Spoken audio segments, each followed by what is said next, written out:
Hello दोस्तों, स्वागत है हमारे YouTube चैनल बिकम टॉपर पर। और हम लोग पढ़ रहे थे अपनी फिजिक्स की क्लास में यूनिट 2 स्थिर वैद्युत विभव एवं धारिता। तो अपनी इस यूनिट में हम लोग न्यूमेरिकल्स को सॉल्व कर रहे थे, जिसमें हमने 29 नंबर तक के जो हमारे न्यूमेरिकल्स हैं उनको बहुत ही अच्छी तरीके से सॉल्व कर लिया था। और हमारी इस यूनिट में टोटल 36 न्यूमेरिकल हैं। तो जो हमारे बचे हुए आज न्यूमेरिकल हैं 7, वो आज की क्लास में पूरी तरीके से कंप्लीट हो जाएंगे और हमारी ये यूनिट पूरी तरीके से कंप्लीट हो जाएगी। और हम बढ़ेंगे अपनी अगली यूनिट में, यानी यूनिट 3, जो कि है वैद्युत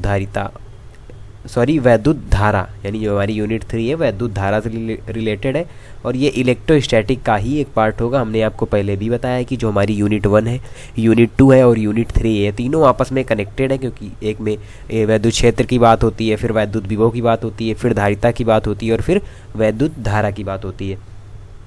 तो इसलिए और अगली यूनिट जब हम करेंगे तो वहाँ पर आपको एक नई फैसिलिटी दी जाएगी, जो कि होगी, यानी जितना भी आपको पढ़ाया जाएगा वो सभी आपको PDF की फॉर्म में टेलीग्राम चैनल पर अवेलेबल हो जाएगा डेली का डेली, क्योंकि एक PDF के रूप में वहाँ पे बन जाएगी। तो आपको नोट नहीं करना होगा। अगर आप नोट करना चाहते हैं तो बहुत ही अच्छी बात है, आप उसको नोट भी कर सकते हैं। बाकी हम आपको PDF अवेलेबल कराएंगे जो कुछ भी यहाँ पर पढ़ाया जाएगा। तो चलिए स्टार्ट करते हैं आज का जो हमारा क्वेश्चन नंबर 30 है उसको। और वॉइस थोड़ी सी अगर गड़बड़ हो तो आप थोड़ा सा मैनेज कीजिए, क्योंकि गले में थोड़ा सा दिक्कत है इसलिए। लेकिन हमको ये यूनिट चूँकि कंप्लीट करनी है इसलिए ये क्लास हमको करनी पड़ी। तो चलिए आप थोड़ा सा मैनेज कीजिएगा, बाकी हम अच्छी तरीके से बोलने का प्रयास करते हैं। तो 30 नंबर क्वेश्चन से हमारा, एक गोलीय संधारित्र के भीतरी गोले की त्रिज्या 12 सेंटीमीटर तथा बाहरी गोले की त्रिज्या 13 सेंटीमीटर है। बाहरी गोला क्या है? ये भू संपर्कित है, यानी कि पृथ्वी से जुड़ा हुआ है, तथा भीतरी गोले पर 2.5 माइक्रोकूलम का आवेश दिया गया है। संकेंद्री गोलों के बीच के स्थान में 32 परावैद्युत का द्रव्य भरा हुआ है। और हमको 3 क्वेश्चंस यहाँ पर दिए गए हैं करने के लिए, जो कि है संधारित्र की धारिता ज्ञात करनी है यानी C का मान, भीतरी गोले का विभव ज्ञात करना है V का मान, और इस संधारित्र की धारिता की तुलना एक 12 सेंटीमीटर त्रिज्या वाले किसी वियुक्त गोले की धारिता से कीजिए। और फिर उसकी व्याख्या करना है कितनी कम है और क्यों कम है। तो चलिए सॉल्व करते हैं इस क्वेश्चन नंबर 30 को, जिसके अंदर हमको 3 क्वेश्चन ऑलरेडी दिए गए हैं। तो क्वेश्चन नंबर 30 में सबसे पहले हम नोट डाउन करेंगे जो चीज़ें हमको दी गई हैं। तो यहाँ पर हमको दी गई है R1 बराबर 13 सेंटीमीटर दी गई, हम डायरेक्ट मीटर में इसको लिखे ले रहे हैं। और फिर है R2 0.12 मीटर, और K यानी परावैद्युतांक दिया हुआ है 32, और एक आवेश दिया हुआ है Q बराबर 2.5 × 10⁻⁻6 कूलम। अब क्या निकालना है? ए नंबर में हमको निकालनी थी गोलीय संधारित्र की धारिता। तो वैसे जो संधारित्र की धारिता होती है वो हमारी क्या होती है, वहाँ पर हमने फार्मूला अलग पढ़ा था, लेकिन जब बात आ जाए गोलीय संधारित्र की धारिता की तो इसका फार्मूला अलग होता है। और शायद हमने आपको बताया भी है चैप्टर में कि गोलीय संधारित्र की धारिता, तो इसका आपको डायरेक्ट फार्मूला याद रखना है। आपने एक जगह जो सारे फार्मूले लिखे होंगे तो वहीं पर इसको नोट भी कर सकते हैं। जो गोलीय संधारित्र की धारिता का फार्मूला होता है तो वो होता है C बराबर 4πε0 K और R1 R2 अपान R1 माइनस R2। ये फार्मूला होता है हमारा गोलीय संधारित्र की धारिता का। तो इसी फार्मूले में मान रखते हैं तो वो क्या आ जाएगा? C बराबर 1/9 × 10⁻9 × 32, जो कि K का मान है। अब R1 R2 के मान अंदर रखने हैं, यानी 0.13 × 0.12 अपान 0.13 माइनस 0.12, और ये होगा किसमें? फैराड में होगा। तो अब क्या करना है? अब यहाँ पर आपका काम आ गया, यानी C बराबर, और इन सभी को आपको यहाँ पर कैलकुलेशन करना है और सॉल्व करना है, और ये निकलेगी किसमें? फैराड में। तो इसको सॉल्व करना है, फिर इससे मल्टीप्लाई करना है, और जितना भी घातों में जो परिवर्तन है सभी को आपको अच्छी तरीके से कैलकुलेट करके यहाँ पर लिख देना, और यही आपका आंसर होगा, और एग्जैक्ट आंसर आपका यहाँ पर मिल जाएगा। तो इतना कैलकुलेशन आप स्वयं करेंगे, और फिर अगर आपको नहीं आता आंसर आप मैच करेंगे। बुक में पीछे सभी आंसर दिए गए हैं तो आंसर वहाँ से आप मैच करेंगे। अगर आंसर फिर भी नहीं आ रहा है तो फिर आप अपने कैलकुलेशन को चेक करिए, और फिर भी अगर आपकी समझ में ना आए तो आप कमेंट कीजिएगा क्वेश्चन नंबर और यूनिट नंबर। तो जो हम डाउट सेशन करेंगे तो उसी डाउट सेशन में इस क्वेश्चंस को वहाँ पर इंक्लूड कर लिया जाएगा। तो इतना आपको करना है। अब देखते हैं इसका अगला नंबर, यानी कि B नंबर। तो जो इसमें B नंबर क्वेश्चंस है, तो इसमें जो B नंबर क्वेश्चंस है वो इसी से लिंक है, यानी A नंबर क्वेश्चन से ही लिंक है। इसमें क्या कहा गया है कि आपको भीतरी गोले का विभव ज्ञात करना है। और हमने पढ़ा था, जब हमने विभव चैप्टर पढ़ा था, कि भीतरी गोले पर विभव वही होता है जो इसके पृष्ठ पर होता है, यानी जो बाहर विभवांतर होता है। तो भीतरी गोले का पूछा गया है, तो जो आंसर आएगा सेम वही है, क्योंकि बाहरी गोला तो भूसंपर्कित है तो उसका तो मान होगा 0। तो इसलिए जो यहाँ पर v बराबर Q/c वाला फॉर्मूला लगाएंगे। Q हमको दिया गया है 2.5 × 10⁻⁶, और c का मान यहाँ से आप ले लेंगे, जो आपका निकलेगा पहले c, और बराबर यहाँ पर आंसर आ जाएगा v बराबर वोल्ट, क्योंकि उससे लिंक है। इसलिए जब तक आप c का आंसर नहीं प्राप्त कर पाएँ तब तक आप v का मान नहीं निकाल सकते। इसीलिए यहाँ से आप c निकालेंगे कैलकुलेशन करके, और फिर उसका मान यहाँ पर v में Q/c में c की जगह रख देंगे, जिससे v बराबर v वोल्ट आएगा। अगर बाहरी गोले का भी कुछ विभव होता तो इनको आपस में हमको घटाना पड़ता, तब हमको मिलता भीतरी गोले का विभव। लेकिन क्योंकि जो बाहरी गोले का विभव है वो तो है 0, यानी v2 यहाँ पर 0 है, ये निकलेगा हमारा v1। तो जो v1 होगा वही बराबर हो जाएगा, क्योंकि v2 0 है तो v ही उसका फाइनल आंसर होगा, यानी जितना मान इसका आ जाए वही इसका एग्जैक्ट आंसर होगा। और फिर आंसर निकाल कर आपको आंसर जो है वो मैच कर लेना है, आपका आंसर आ जाएगा वहाँ पर। ठीक है। सी नंबर क्वेश्चन है कि एक अगर 12 सेंटीमीटर त्रिज्या वाले किसी वियुक्त गोले की धारिता ली जाए तो वो कितनी होगी। अगर हम त्रिज्या बदल दें 12 सेंटीमीटर कर दें तो हम यहाँ पर मान लेंगे आर का मान है जो हमारा वो होगा 12 सेंटीमीटर, यानी 0.12 मीटर। अब फिर निकालेंगे यहाँ पर धारिता सी डैश 4πε0 r डायरेक्ट, और सी हमको पहले ही मिल चुकी है ऊपर। तो यहाँ से हम क्या करेंगे, और लेकिन हमको मान सी का रखना नहीं है, हमको यहाँ पर केवल सी डैश हम यहाँ से निकालेंगे, जो कि होगा 1/9 × 10⁻9 × 0.12, जो कि हो जाएगा आपका 13.3 पिको फैरड। ये आ गया किसका मान, धारिता का मान आ गया। अब हम क्या करेंगे, अब हमें यहाँ पर हमको व्याख्या करनी थी गोली की धारिता इतनी कम क्यों है। तो ये हमारी निकली कौन सी 12 सेंटीमीटर त्रिज्या वाली की धारिता, जो कि सी डैश निकली है। अब आपको व्याख्या करना है, तो ऊपर जो आपको सी मिली होगी यानी c/c डैश ये दे देना है आपको भाग।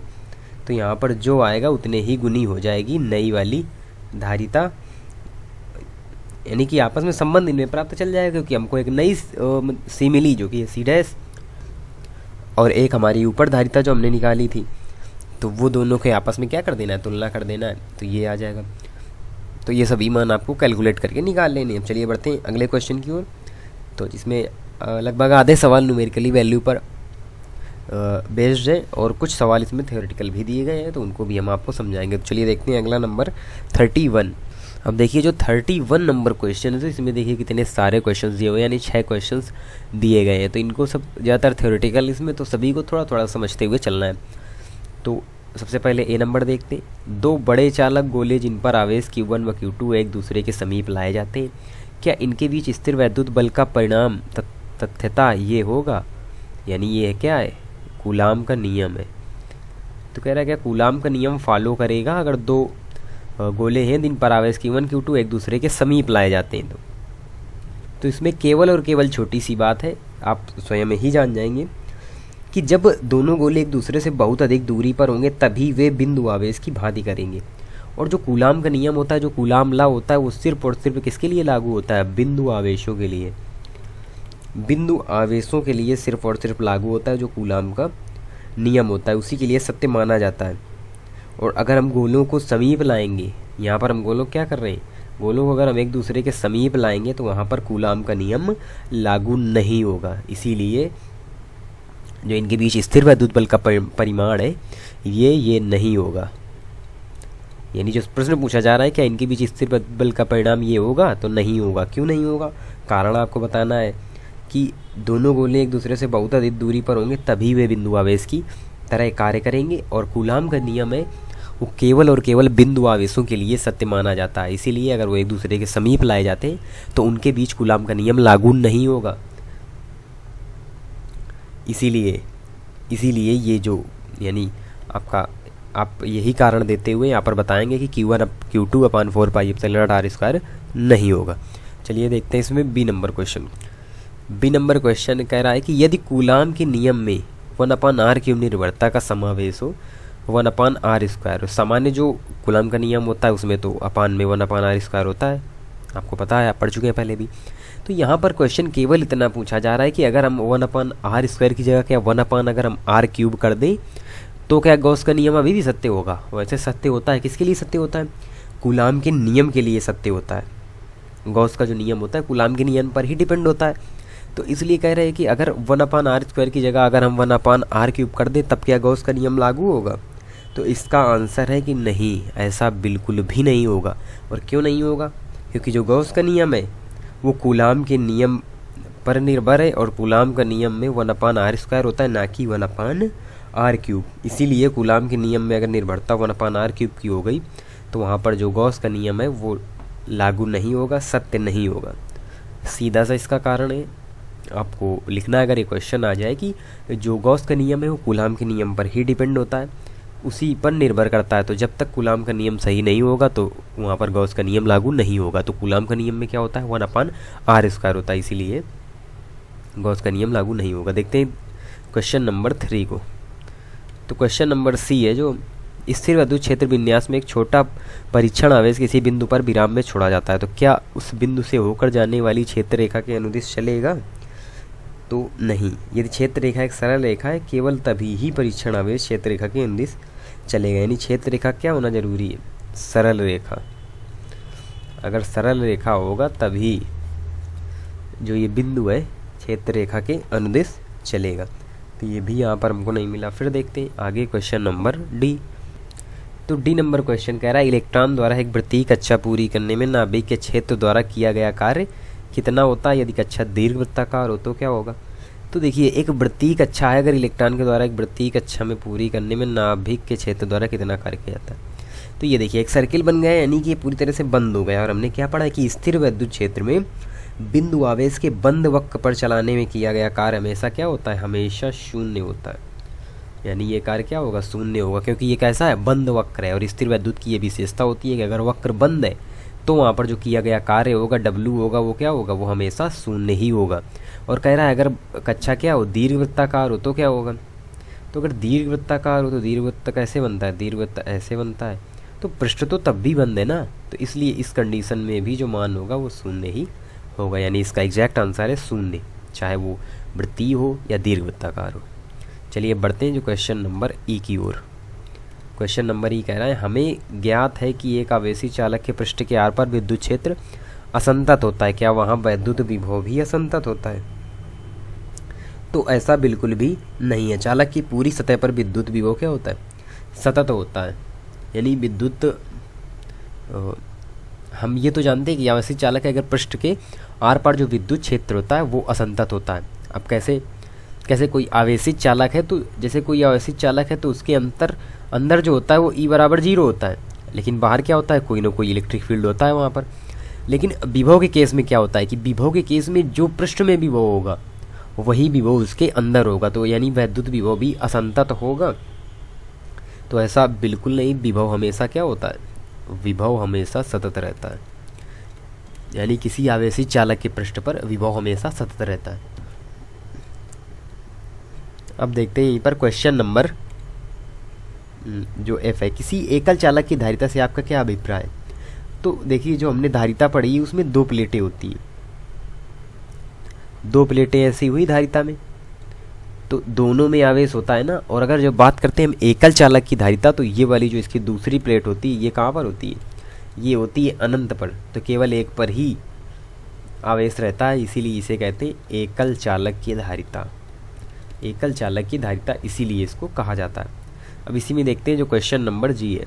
आप समझते हुए चलिए, इनमें सिर्फ और सिर्फ आपको सुनना है, हमने इसीलिए यहीं पर बता दिया है क्योंकि इसमें कुछ समझाने के लिए कुछ है नहीं, इतना ज़्यादा न्यूमेरिकली कुछ है नहीं, इसीलिए हम यहीं पर आपको एक ओवरव्यू दिए दे रहे। वैसे ये सभी थ्योरी से ही रिलेटेड है जो आपको पढ़ाई जा चुकी।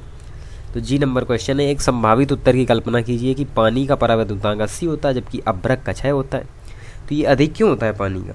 तो जल के अणुओं का अपना स्थायी द्विध्रुव आघूर्ण होता है, यानी स्थायी द्विध्रुव आघूर्ण होता है जल का। और अगर बात करें अभ्रक का, तो अभ्रक का जो P होता है वो होता है 0। तो जिसका P शून्य होगा यानी इस स्थायी द्विध्रुव आघूर्ण ही नहीं होगा, वही शून्य होगा। तो इसीलिए इसका जो K है वो होता है उच्च और इसका जो K है वो होता है निम्न, यानी इसका परावैद्युतांक कम होता है और उसका परावैद्युतांक ज़्यादा होता है। तो ये इसमें डिफरेंस होता है, छोटा सा याद रखना है आपको, क्योंकि जो परावैद्युतांक है वो रिलेटेड होता है उसके द्विध्रुव आघूर्ण से। तो जल के अणुओं का अपना स्थायी द्विध्रुव आघूर्ण होता है, इसीलिए क्योंकि H+ OH- होता है H2O का, तो इसीलिए इनका अपना एक स्थायी आघूर्ण बन जाता है, जबकि अभ्रक का जो द्विध्रुव आघूर्ण होता है वो शून्य होता है।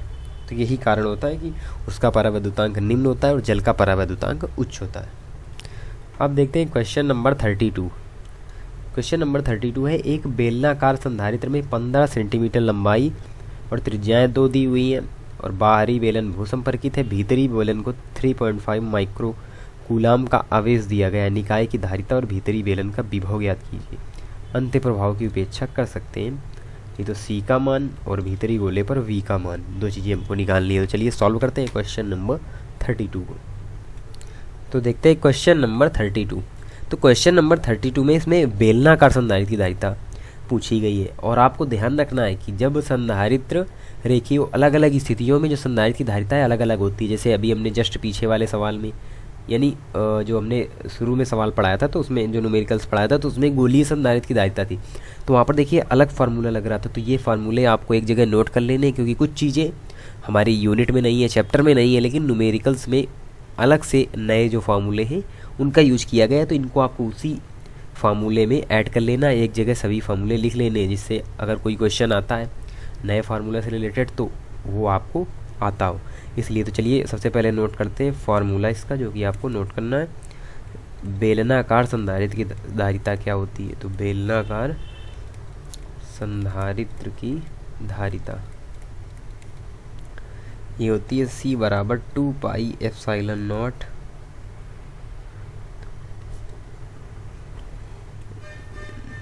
ये ऊपर L अपान होता है, यानी जो लंबाई दी हुई है और क्वेश्चन में आपके दी गई है ना लंबाई, नीचे 2.303 log 10 B अपान A। और B और A क्या होती हैं? ये B और A होती हैं त्रिज्याएं, यानी ये है क्या, रेडियस। तो ये फार्मूला ये आपको उसी जगह में नोट कर लेना है। फार्मूला है किसका? बेलनाकार संधारित्र की धारिता। काफ़ी बड़ा फार्मूला है, आपको अच्छी तरीके से इसको लर्न रखना है। अब चलिए देखते हैं जो क्वेश्चन है हमारा 32 नंबर, उसमें दिया क्या गया है। तो इसमें दिया गया है L बराबर हमको दिया गया है 15 सेंटीमीटर या 0.515 मीटर और त्रिज्या है यानी A का मान है 1.5 × 10⁻² मीटर और B का मान दिया गया है 1.4 × 10⁻² मीटर। और हमको Q भी दिया गया है, लेकिन Q का भी हमको यूज नहीं है, Q का यूज विभव निकालने में किया जाएगा। सबसे पहले हम निकालते हैं इसकी धारिता। तो चलिए मान रखना शुरू करते हैं। तो C बराबर 1/2 क्योंकि 2 का ऊपर नीचे गुणा भाग कर देंगे तो ऊपर बन जाएगा 4 पाई एप्सिलॉन नॉट हमारे फार्मूले में, तो उसी का मान यहाँ पर रख लेंगे इंटू 0.15 और 2.303 log 10 1.5 1.4। ठीक है, ये हो जाएगा हमारा यहाँ पर। और फिर इसमें भाग दे देना है और फिर आगे जब आप सॉल्व करेंगे C बराबर 0.15 अपान 18 × 10⁻⁹ इंटू 2.303 और इसका जो मान है इतने का मान ये आ जाएगा क्या, 0.0299। यहाँ तक हमने देखिए निकाल दिया। आप सिर्फ और सिर्फ आपको क्या करना है, सिर्फ और सिर्फ आपको यहाँ पर गुणा करना है, यानी मल्टीप्लाई करना है। और C यानी मल्टीप्लाई कर लेंगे तो ये मान आ जाएगा आपका, जो कि होगा किसमें, फैरड में होगा। फैरड में आपका मान यहाँ पर प्राप्त हो जाएगा। तो लॉग हल करना था, लॉग हल करके हमने यहाँ पर लिख दिया, यानी जो सॉल्यूशन है वो सॉल्व कर दिया गया। वैसे जो लॉग में मान निकलेगा वो आपको क्वेश्चंस में दिया जाएगा कि लाग इतने का मान इतना होता है, तब आप वहाँ से इसको अच्छी तरीके से सॉल्व कर सकते हैं। हम देखते हैं इसी का जो पार्ट 2 है, यानी विभव जो हमको निकालना है वो निकालते हैं। तो विभव निकालने के लिए क्या करेंगे, V बराबर C अपान Q और भू संपर्कित है जो चीज़, तो सॉरी फार्मूला ये नहीं, V बराबर Q अपान C। ये होता है फार्मूला इसका। तो Q का मान हमको दिया गया है, यानी V बराबर 3.5 इंटू 10⁻⁻6, और C का मान हम ऊपर से लेंगे जो हम निकालेंगे। तो यही मान जब हम रख देंगे तो हमारा V आ जाएगा यहाँ पर वोल्ट में। और जस्ट अभी पीछे हमने सवाल एक और पढ़ा है जिसमें भी भीतरी गोले का हमको विभव बताना था। तो भीतरी गोले का विभव निकालने के लिए हमको घटाना पड़ता है, यानी V1 माइनस V2 करना पड़ता है। लेकिन यहाँ पर V2 क्या है, शून्य है, क्योंकि वो भूसंपर्कित है। तो जो दूसरा यहाँ पर चालक होगा, बाहरी बेलन जो होगा, उसका जो विभव होगा वो शून्य होगा, क्योंकि वो भूसंपर्कित है। इसीलिए केवल और केवल जो V1 का मान निकलेगा वही हमारा निकलेगा। तो मान सभी हमने बता दिए। यहाँ पर केवल आपको C का मान रखना है, ऊपर से जो आप निकालेंगे, क्योंकि दोनों क्वेश्चन आपस में लिंक है, एक साथ दिए गए। तो V जब यहाँ पर C का मान रख देंगे तो आपका V आ जाएगा वोल्ट में। और इस प्रकार से क्वेश्चन आप सॉल्व कर लेंगे, आंसर मैच कर लेंगे। फिर भी नहीं आता तो कमेंट करेंगे, आपको डाउट सेशन में क्वेश्चन बता दिया जाएगा। 33 नंबर क्वेश्चन है। इसमें 3 परावैद्युतांक तथा 10⁻7 वोल्ट प्रति मीटर की परावैद्युत सामर्थ्य वाले एक पदार्थ से 1 किलोवोल्ट वोल्टता के अनुमतांक के समांतर पट्टिका संधारित्र की अभिकल्पना करनी है। सामर्थ्य व अधिकतम विद्युत क्षेत्र जिसे कोई पदार्थ बिना भंग हुए अर्थात आंशिक आयनन द्वारा बिना वैद्युत संचरण आरंभ किए सहन कर सकता है। सुरक्षा की दृष्टि से क्षेत्र को कभी भी परावैद्युत के 10 सेंटीमीटर से अधिक नहीं होना चाहिए। और 50 पिकोफैराड धारिता के लिए पट्टिकाओं का न्यूनतम क्षेत्रफल ए क्या होगा। ए का मान हमको यहाँ पर निकालना है। चलिए देखते हैं क्वेश्चन नंबर 33 को। सबसे पहले नोट डाउन करते हैं क्या कुछ हमको दिया गया है।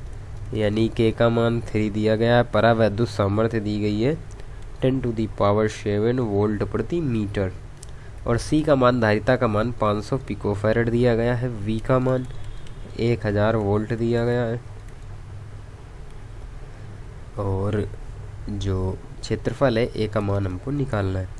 सबसे पहले क्या करेंगे, प्लेटों के बीच अधिकतम क्षेत्र कितना होना चाहिए, ई मैक्सिमम होना चाहिए परावैद्युत सामर्थ्य का 10%। 10 आउट ऑफ 100 इंटू 10⁻7 है परावैद्युत सामर्थ्य, उसका 10% निकालना है, यानी 10⁻7 इंटू 10/100। तो ये आ जाएगा 10⁻6 वोल्ट प्रति मीटर। इतनी ही होनी चाहिए सुरक्षा की दृष्टि से, इससे अधिक नहीं होनी चाहिए। इससे अधिक अगर हम लेते हैं तो फिर हमारा कोई फ़ायदा नहीं है इस संयोजन को बनाने का।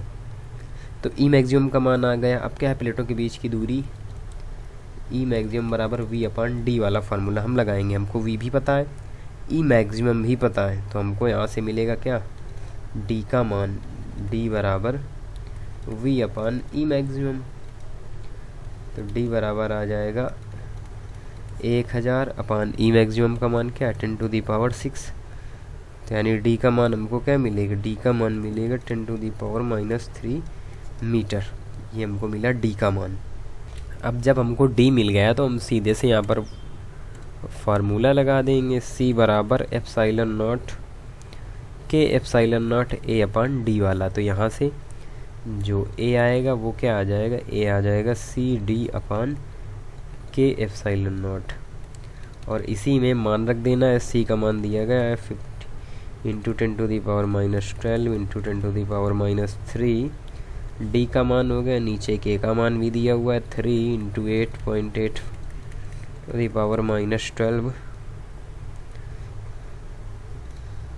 मीटर। अब क्या करना है, और फिर आपका काम आ गया, यानी आपको यहाँ पर कैलकुलेशन सिर्फ और सिर्फ कर लेना है, और A आ जाएगा आपका मीटर स्क्वायर मात्रा होगा इसका। तो इसको सिर्फ और सिर्फ आप कैलकुलेट कर लेंगे तो आपका आंसर यहाँ पर प्राप्त हो जाएगा। चलिए देखते हैं अगला क्वेश्चन नंबर 34 नंबर क्वेश्चन है। इसमें व्यवस्थात्मक निम्नलिखित में संगत समविभव पृष्ठ का वर्णन कीजिए।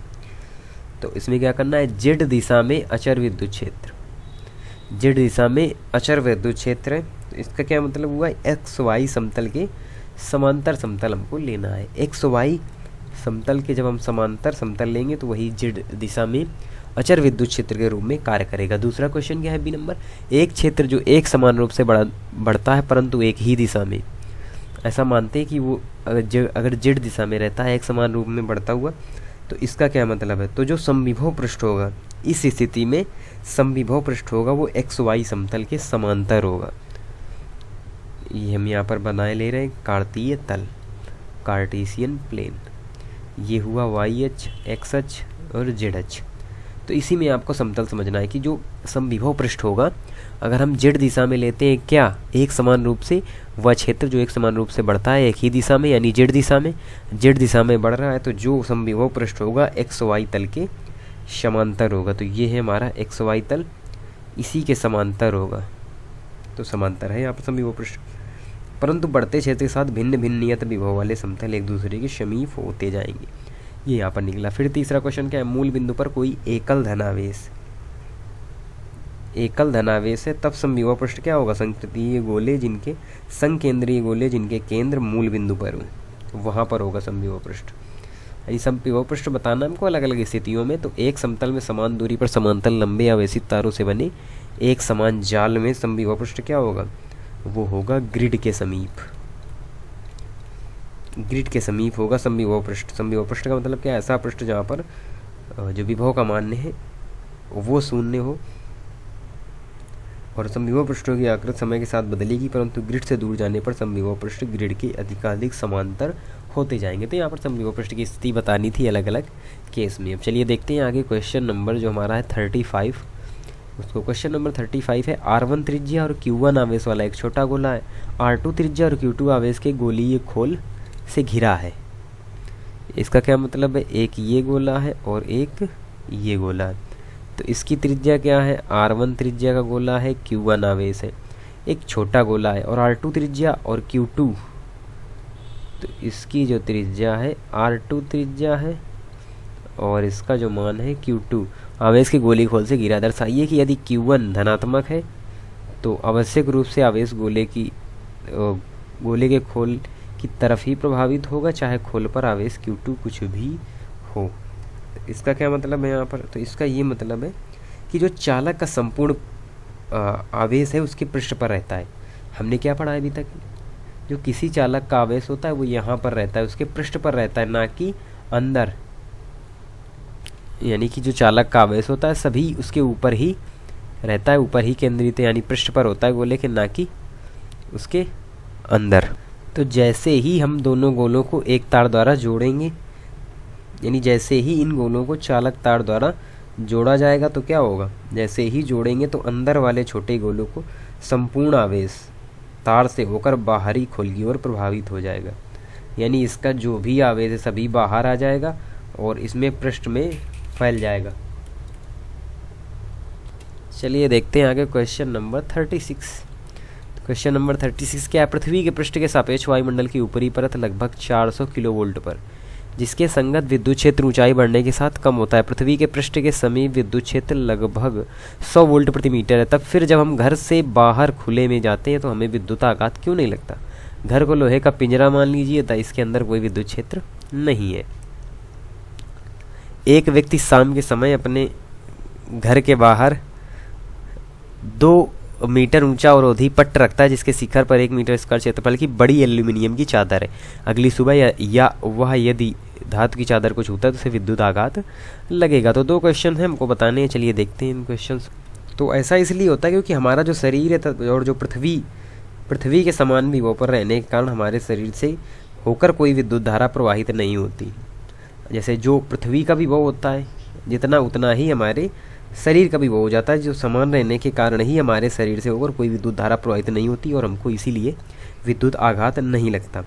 और अगर हम बात करें किसकी, एक जो ये V नंबर क्वेश्चन है, तो इसमें क्या होता है, तो इस कंडीशन में पृथ्वी तथा एल्यूमिनियम की चादर मिलकर एक संधारित्र बना देती है, क्योंकि इसमें एल्यूमिनियम की चादर है ना, जिसके शिखर पर 1 मीटर स्क्वायर क्षेत्रफल की एल्यूमिनियम की चादर है। तो इसको समझते हैं। अब इसमें देखते हैं, तो जैसे ये हमारी दी हुई है, ये दी हुई है कोई अर्थ सरफेस और इसमें कोई व्यक्ति खड़ा हुआ है और उसके ऊपर क्या है, एल्यूमिनियम की चादर। एल्यूमिनियम की चादर उसके सिर पर दी हुई है, एल्यूमिनियम की चादर उसके सिर पर है। तो ये क्या हो जाएगा, एक हमारा बन गया यहाँ पर कैपेसिटर, संधारित्र बन गया यहाँ पर। यानी ये जो अर्थ है ये एक प्लेट का कार्य कर रही है और ऊपर वाली जो एल्यूमिनियम की चादर है वो एक प्लेट का कार्य कर रही है। तो ये एक संधारित्र यहाँ पर बन जाता है और एल्यूमिनियम की चादर वायुमंडलीय आवेश के लगातार गिरते रहने से आवेशित होती रहती है और ये हो जाती है किसमें, हाई वोल्टेज में, उच्च विभव, हाई वोल्टेज हो जाता है इस एल्यूमिनियम की चादर में। तो क्या होता है, तो जब व्यक्ति क्या करता है, इस चादर को टच करता है, जब व्यक्ति इस चादर को टच करता है तो शरीर से होकर एक विद्युत धारा प्रवाहित हो जाती है, क्योंकि ये कैपेसिटर का कार्य कर रहा है, नीचे अर्थ से ये जुड़ा हुआ है, तो इसीलिए इसके शरीर से एक विद्युत धारा प्रवाहित होती है। इसी कारण व्यक्ति को क्या लगता है, इलेक्ट्रिक शॉक लगता है, विद्युत आघात लगता है। तो ये इस क्वेश्चन का आंसर था। 2 क्वेश्चन थे हमारे। इस प्रकार से पूरी यूनिट और पूरे न्यूमेरिकल्स पूरी तरीके से कंप्लीट हो चुके हैं हमारे, और इनको आपको अच्छी तरीके से रिवाइज करना है और पूरे न्यूमेरिकल्स को एक साथ लगाना है। और जो भी न्यूमेरिकल्स आपको नहीं आ रहे हैं तो आप कमेंट कर सकते हैं इस क्वेश्चन नंबर और यूनिट नंबर के साथ, तो हम उसको फिर डाउट सेशन में आगे बता देंगे। तो चलिए मिलते हैं आपसे नई क्लास में और एक नए टॉपिक के साथ, नई यूनिट के साथ। तब तक के लिए धन्यवाद।